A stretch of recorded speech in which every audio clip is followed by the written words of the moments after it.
Sir నేను డబ్బులు పెడతాను, కాకపోతే మళ్ళీ నాకు అర్జెంటుగా డబ్బులు అవసరం ఉంటే మళ్ళీ తీయలేం కదా అని చెప్పి. సో ఈ డౌట్ ఎందుకు వస్తుందంటే చాలామంది ఏంటంటే చిట్స్ వేస్తుంటారు. కొంతమంది ఏంటంటే బ్యాంకుల్లో ఎవరైతే శాలరీ వస్తుందో బ్యాంకు వాళ్ళు ఏంటంటే చాలా రకాల ఇన్వెస్ట్మెంట్ అని చెప్పేసి కొన్ని అంటగట్టుంటారు అనమాట. అంటే యూలిప్స్ కానీ లేకపోతే ఈఎల్ఎస్ఎస్ స్కీమ్స్ కానీ. సో ఇటువంటి వాటిలో ఏం జరుగుతుంది అంటే అవి లాక్ ఇన్లో ఉంటాయి అనమాట. సో 5 సంవత్సరాల వరకు దాన్ని తీయలేము. పీపీఎఫ్లో పెడితే 15 సంవత్సరాలు తీయలేము.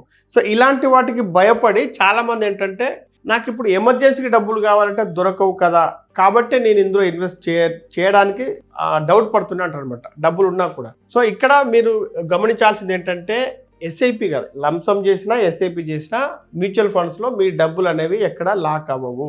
మీరు ఇవాళ పెట్టి రేపే తీసుకోవచ్చు, ఎల్లుండి తీసుకోవచ్చు, అవతల కూడా తీసుకోవచ్చు. సో బాగా రిటర్న్స్ వచ్చాయనుకోండి, అప్పుడు మీరు కావాలంటే లోన్ కూడా తీసుకోవచ్చు వాటి మీద. సో డబ్బులు అనేవి ఎక్కడా కూడా లాక్ అవ్వవు. ఇప్పుడు ఒక ఎగ్జాంపుల్ చూడండి, మీనా యొక్క స్మార్ట్ స్ట్రాటజీ. అంటే ఆమె ఫస్ట్ ఏంటంటే మనకు ఎమర్జెన్సీ ఫండ్ ఒకటి కావాలి కాబట్టి ఒక 5-6 నెలలకు డబ్బులు అవసరపడే డబ్బులు అన్ని మనం బ్యాంకులో పెట్టుకుంటాం ఇప్పటి వరకు. సో చాలా మంది ఏంటంటే తెలియని విషయము డెట్ ఫండ్స్, లిక్విడ్ ఫండ్స్ అని కూడా ఉంటాం. అంటే ఇప్పుడు మనకు మ్యూచువల్ ఫండ్స్ అనగానే ఈక్విటీ ఫండ్సే కాదు, అంటే స్టాక్ మార్కెట్ పడితే ఇవి తగ్గిపోవడము, స్టాక్ మార్కెట్ పడితే ఇవి పెరగడం ఉంటుంది. బట్ ఇక్కడ ఏంటంటే మీకు ఎమర్జెన్సీ ఫండ్ ఏదైతుందో మనం డెట్ ఫండ్స్లో, లిక్విడ్ ఫండ్స్లో కూడా పెట్టుకోవచ్చు అనమాట. సో దీంట్లో మీకు బ్యాంక్ ఇంట్రెస్ట్ ఏదైతే వస్తుందో, ఎఫ్డి ఇంట్రెస్ట్ ఏదైతే వస్తుందో దీంట్లో కూడా సేమ్ ఇంట్రెస్ట్, సేమ్ రిటర్న్స్ వస్తాయి. ఇక్కడ ఇవేంటంటే కార్పొరేట్ బాండ్స్లో, గవర్నమెంట్ బాండ్స్లో, వీటిలో గవర్నమెంట్ సెక్యూరిటీస్లో ఇవి ఇన్వెస్ట్ చేస్తాయి కాబట్టి వీటికి స్టాక్ మార్కెట్తో సంబంధం ఉండదు. ఇంకోటి ఏంటి అంటే లాకిన్ ఉండదు, ఎప్పుడంటప్పుడు తీసుకోవచ్చు. సో మీకు ఇప్పటి నుంచి మీరు ఫిక్స్డ్ డిపాజిట్స్ కూడా చేయాల్సిన పని లేదు. అంటే మళ్ళీ మీరు బాధపడచ్చు ఫిక్స్డ్ డిపాజిట్ లేకపోతే గవర్నమెంట్కి ఇన్కమ్ ఉండదు అని చెప్పేసి. ఇవి కూడా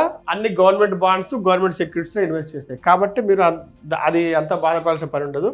సో ఇక్కడ ఎమర్జెన్సీ ఫండ్ అయిన తర్వాత మళ్ళీ మిగతాది ఎస్ఐపి ద్వారా చేస్తూ ఉంది.